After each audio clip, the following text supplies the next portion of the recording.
आज आपण गेवरा तालुक्यातील कानाडी पिंपळगाव या ठिकाणी आहोत। या ठिकाणी येण्याचं कारण असं आहे की दिनांक 3 ऑगस्ट रोजी संध्याकाळी 7 वाजता राष्ट्रीय किसान सभेचं आयोजन केलं आहे। या आयोजनामागचं काय कारण आहे आणि या आयोजनामध्ये कोणकोणते पदाधिकारी उपस्थित राहणार आहेत आणि कानाडी पिंपळगावच का निवडलं गेलेलं आहे, यामागचा हेतू काय आहे, आपण सविस्तरपणे या ठिकाणी विचारणा करूयात। या ठिकाणी जी राष्ट्रीय किसान सभेचे पदाधिकारी आहेत या ठिकाणी उपस्थित आहेत, आपण त्यांचा परिचय जाणून घेऊयात। सर, आपला परिचय सांगा अगोदर। मी प्राध्यापक सुमित वाघमारे, बामसेपचा बीड जिल्ह्याचा अध्यक्ष म्हणून काम करतो आणि बामसेप जी आहे ही बी for बॅकवर्डमध्ये SC ST OBC NT DNT VJNT हे या लोकांच्या कर्मचाऱ्यांचा समावेश होतो। म्हणजे बी फॉर बॅकवर्डमध्ये SC ST OBC आणि NT DNT VJNT याचे जे कर्मचारी आहेत या कर्मचाऱ्यांचा सहभाग होतो। बॅकवर्ड अँड मायनॉरिटीजमध्ये शीख आहे, जैन आहे, मुस्लिम आहे, बुद्धिस्ट आहे, लिंगायत आहे, ख्रिश्चन आहे, अशा 6 अल्पसंख्याक धर्माच्या कर्मचाऱ्यांचा हे बामसेप नावाचं संघटन आहे। बरं, उद्या 3 ऑगस्ट आहे आणि 3 ऑगस्टला कानाडी पिंपळगावमध्ये राष्ट्रीय सभेचं आयोजन केलं आहे, यामागचं कारण काय आहे? तर बामसेप जे आहे हे बामसेपची ऑफशीट विंग राष्ट्रीय किसान मोर्चा आहे। ह्या राष्ट्रीय किसान मोर्चाच्या माध्यमातून देशभरामध्ये ज्या काही शेतकऱ्याच्या समस्या आहेत त्या समस्याच्या संदर्भामध्ये जनजागृती केली जाते। त्या समस्या का तयार झाल्यात या संदर्भातली माहिती लोकांना दिली जाते आणि मुळामध्ये देश स्वतंत्र झाल्यापासून आत्तापर्यंत देश कृषीप्रधान असतानासुद्धा देशाच्या बजेटमध्ये कृषीचं बजेट मांडलं जात नाही। कृषीचा अर्थव्यवस्थेमध्ये महत्त्वपूर्ण वाटा आहे, परंतु कृषीचा जो कणा आहे, शेतीचा जो कणा आहे तो शेतकरी आहे। शेती हा भारतीय अर्थव्यवस्थेचा जरी कणा असला तरी शेतकरी हा शेतीचा कणा आहे, परंतु हा जो कणा आहे तो आत्महत्या करतो आहे। म्हणजे हा कणा मोडकळीस आलेला आहे व मोडकळीस म्हणजे तो स्वतः सुसाईड करत आहे। मग ही अवस्था का आली? परतंत्र भारतामध्ये ज्यावेळेस ब्रिटिशांचं राज्य भारतामध्ये होतं त्यावेळेस ज्योतिराव फुलेंनी शेतकऱ्यांचा आसूड लिहिला आणि त्या शेतकऱ्याच्या आसूडाची सुरुवात करताना त्यांनी लिहिलं की विद्येविना मती गेली, मतीविना नीती गेली, नीतीविना गती गेली, गतीविना वित्त गेले, वित्ताविना शूद्र खचले। म्हणजे पारतंत्र्यामध्ये ब्रिटिशांच्या काळामध्ये महात्मा ज्योतिराव फुले म्हणतात की शूद्र खचले। शूद्र म्हणजे शेतकरी। महात्मा फुलेंनी नोट केलेलं आहे की त्या पारतंत्र्याच्या काळामध्ये शेतकरी खचला होता पण आत्महत्या करत नव्हता। स्वतंत्र भारतामध्ये मात्र तो शेतकरी आत्महत्या करतोय। मग ह्या स्वातंत्र्यानं दिलं काय याचं चिंतन मनन आणि याच्यावरती मार्ग काय शोधावा लागेल या संदर्भातली जनजागृती करण्यासाठी उद्या दिनांक 3 ऑगस्टला कानाडा पिंपळगावमध्ये एक जनजागृती सभेचं आयोजन या ठिकाणी केलेलं आहे। बरं, जी सभा आयोजन केली आहे या सभेला प्रमुख पाहुणे कोण येणार आहेत? तर ही जी सभा आहे या राष्ट्रीय किसान मोर्चाचे प्रदेशाध्यक्ष आहेत आदरणीय दीपकजी इंगळे पाटील साहेब, हे उद्या मुख्य मार्गदर्शन करणार आहेत। त्यापेक्षाही महत्त्वाचं जे 2 प्रमुख उपस्थितीमध्ये आहेत त्याच्यामध्ये VV जाधव साहेब आहेत, जे बामसेपचे राष्ट्रीय उपाध्यक्ष आहेत, आमचे ज्येष्ठ मार्गदर्शक आहेत आणि ते आम्हाला मार्गदर्शन करतात। त्यासोबतच एक अतिशय महत्त्वपूर्ण प्रमुख उपस्थिती म्हणून त्या ठिकाणी राहणार आहेत यशराज भैया पंडित, हे जे आदरणीय बदामराव पंडित साहेबांचे जे चिरंजीव आहेत, हे चिरंजीवसुद्धा शेतकऱ्याच्या जनजागृतीच्या सभेला एक प्रमुख उपस्थिती म्हणून येणार आहेत आणि ते त्या ठिकाणी मार्गदर्शन पण करणार आहेत। बरं, आता शेतकऱ्यांसाठी काय आव्हान करणार तुम्ही? शेतकऱ्यांनी जास्तीत जास्त संख्येने उद्याच्या या प्रबोधन सभेमध्ये सहभागी झालं पाहिजे, कारण सर्व समस्येची उकल आणि त्याचा मार्ग शोधण्याचा आणि त्याच्यावर आपण यशस्वी होतोच हे सांगण्याचा कार्यक्रम म्हणजे उद्याचा राष्ट्रीय किसान मोर्चाचा कार्यक्रम आहे। आणि या कार्यक्रमाला या परिसरातील किंवा गेवराई तालुक्यातील इवन बीड जिल्ह्यातील जेवढे काही शेतकरी असतील, शेतमजूर असतील, महिला असतील, युवा विद्यार्थी, बेरोजगार असतील, या सर्व लोकांनी पिंपळगाव कानडाला या ठिकाणी आलं पाहिजे। कारण तुमच्या सत्यानाशाची ब्लूप्रिंट तयार झालेली आहे, परंतु तुम्ही त्याचं सोल्युशनच शोधत नाहीत। सोल्युशन शोधण्यासाठी ही सभा आहे। उपाययोजना आत्महत्या रोखण्यासाठी, विद्यार्थ्याचं एज्युकेशन वाचवण्यासाठी, शेतमजुराला न्याय मिळवून देण्यासाठी, शिक्षणाच्या वाढलेल्या समस्या, शेतीच्या वाढलेल्या समस्या, या सर्वांगीण समस्येवरती विचारविमर्श होणार आहे. आणि लवकरच या देशामध्ये एक फार मोठं जनआंदोलन आम्ही उभं करत आहोत. या जनआंदोलनाच्या माध्यमातून आम्ही जास्तीत जास्त प्रमाणावर EVMच्या माध्यमातून जी सरकारं बनायलेत ती EVM हटवण्यासाठी प्रयत्न करणार आहोत. जर EVM हटलं तर शेतकरी, युवा, बेरोजगार, महिला यांच्या समस्या संपतील. यासाठी ही सभा आहे. यासाठी सर्व तालुक्यातल्या आणि जिल्ह्यातल्या जवळपास बीड आणि गेवराई तालुक्यातल्या सर्व शेतकऱ्यांना मी विनंती करेल की तुम्ही आतापर्यंत फुकटच्या टमटममध्ये बसून जाऊन पॉलिटिकल सभा करता, राजकीय सभा करता, थोड्याशा तुम्हाला काहीतरी दिलं जातं, चिरीमिरीवरती तुम्ही त्या ठिकाणी जाता. आता स्वतःचा उद्धार स्वतः करण्यासाठी स्वतःच्या पैशातून या सभेला या.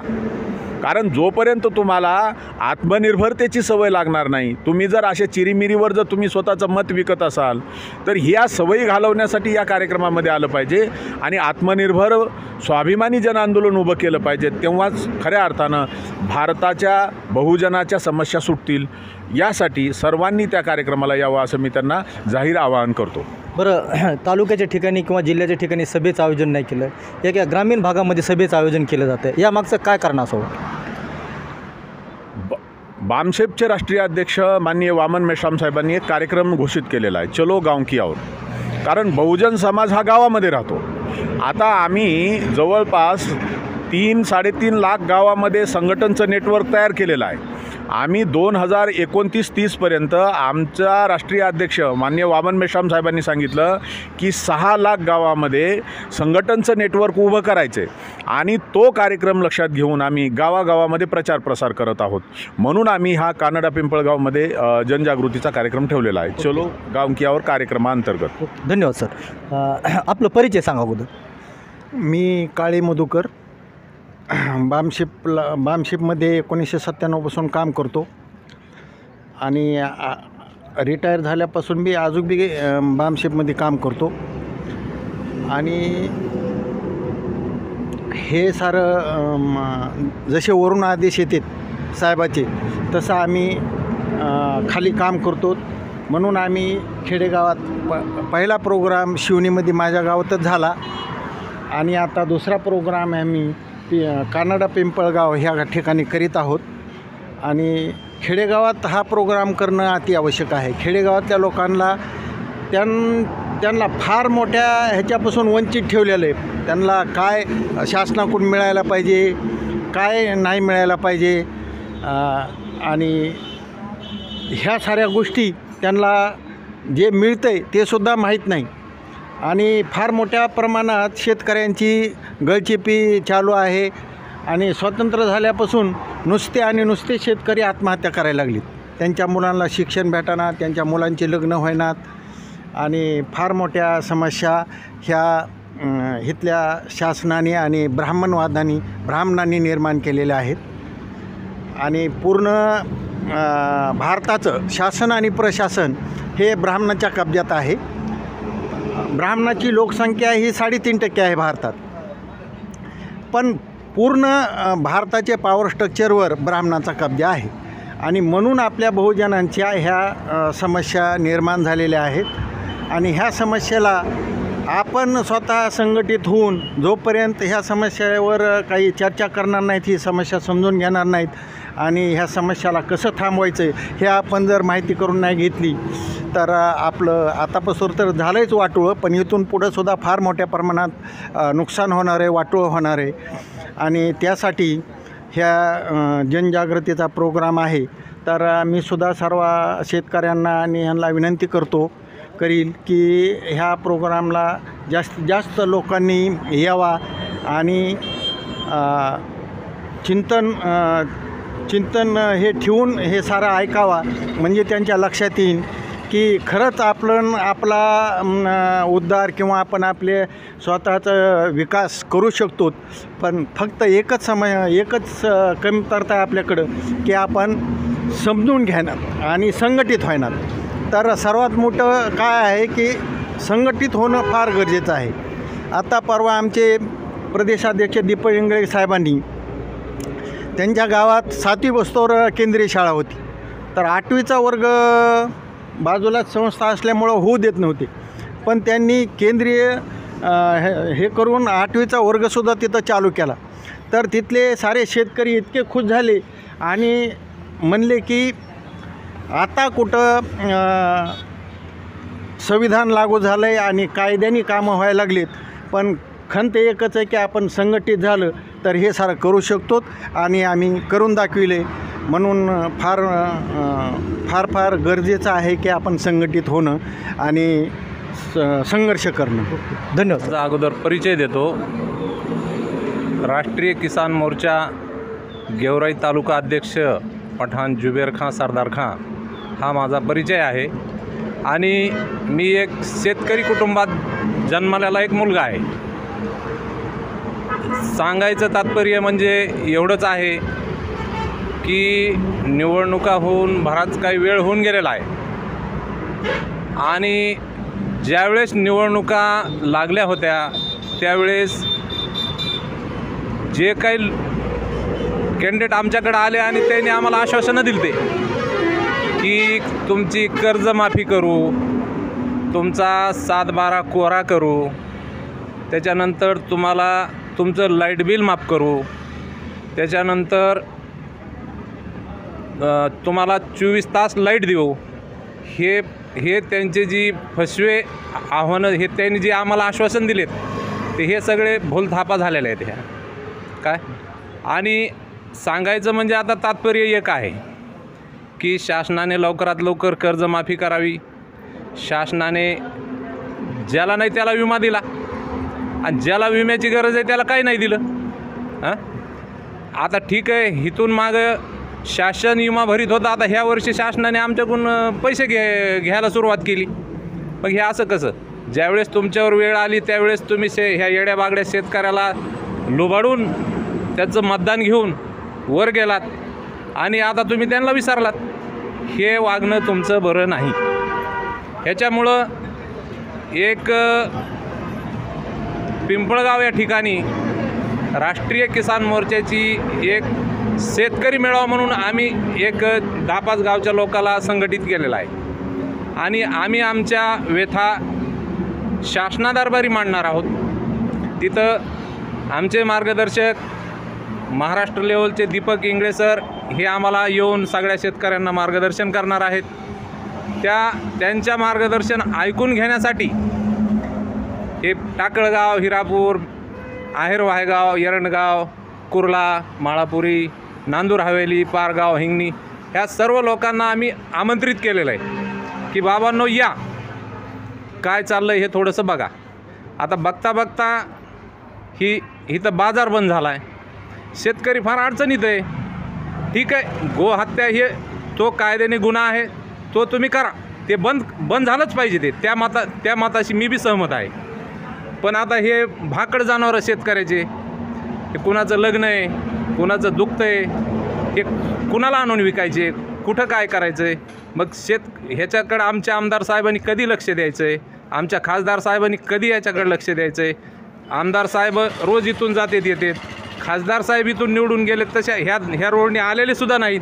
मग आमचं त्यांना विरोध म्हणून नाही, पण आमचा हक्क आहे ना त्यांना बोलायचा.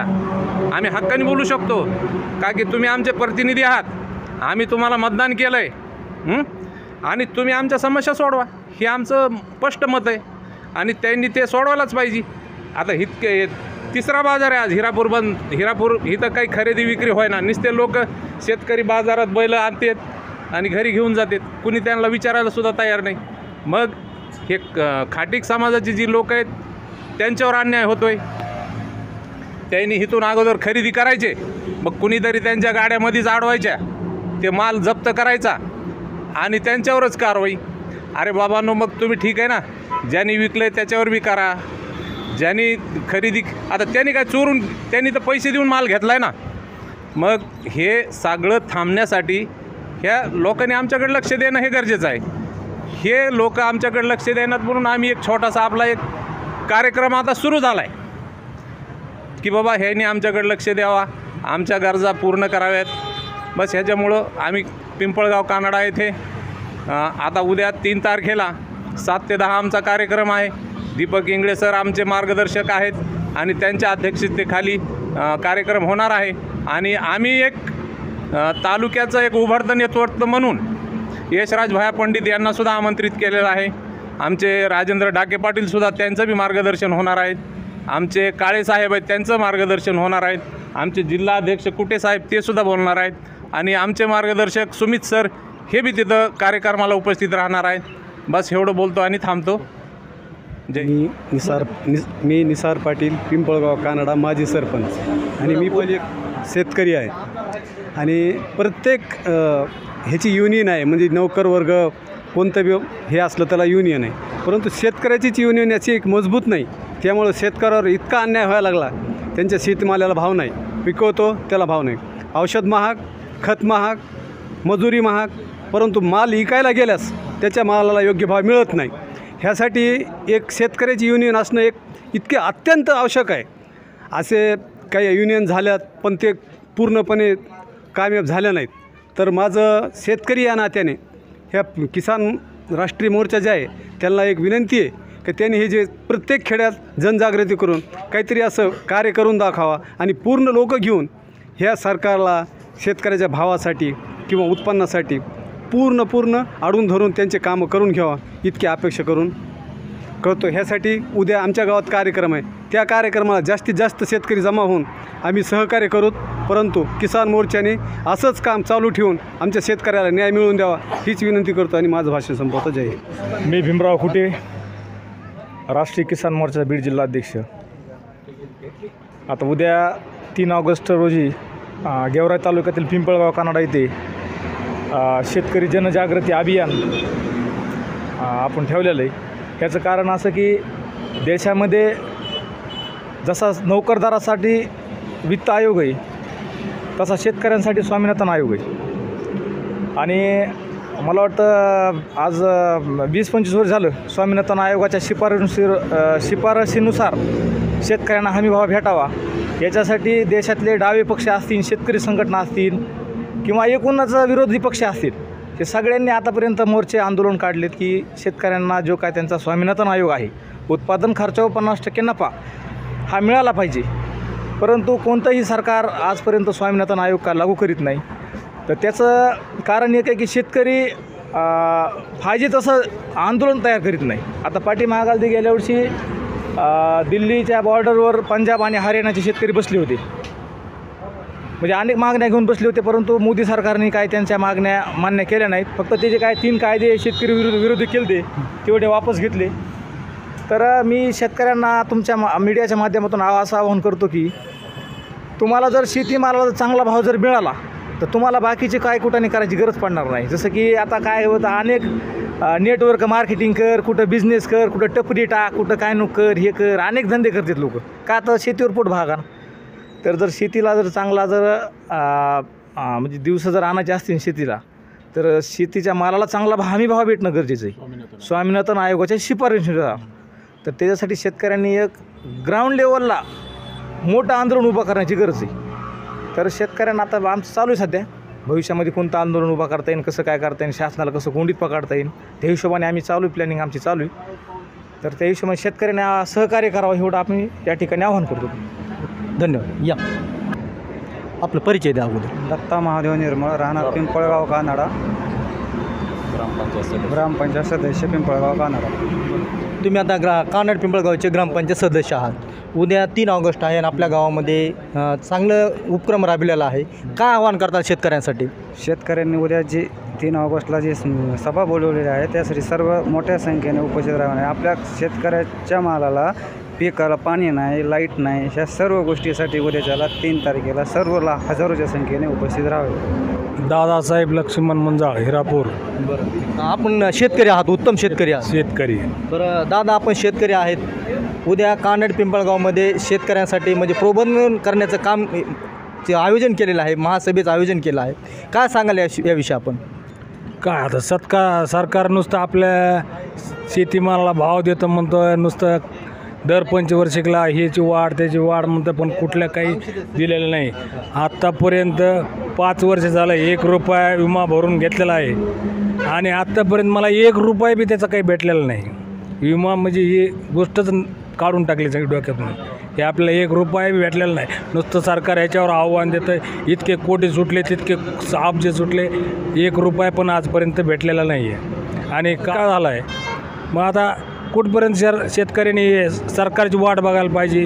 परत कर्ज माफ करतो म्हणतंय, अजून कुठलं काही त्याचा निर्णय नाही, कुठलं काहीच नाही. आणि कधी शेतकऱ्याची ही सुटका होणार आहे, यातून काय होणार आहे. नुसतं नोकरदारासाठी यांसाठी दुनिया सरकार काही करायला लागलं आहे. मग आता शेतकऱ्यांनी काय करायला पाहिजे इथून पुढं. आता त्यांनी सरकारने ठरवायला पाहिजे का सरकारच नुसतं त्यांच्या मनमाने कारभारावर चाललेलं आहे नुसतं. एवढं बोलतो.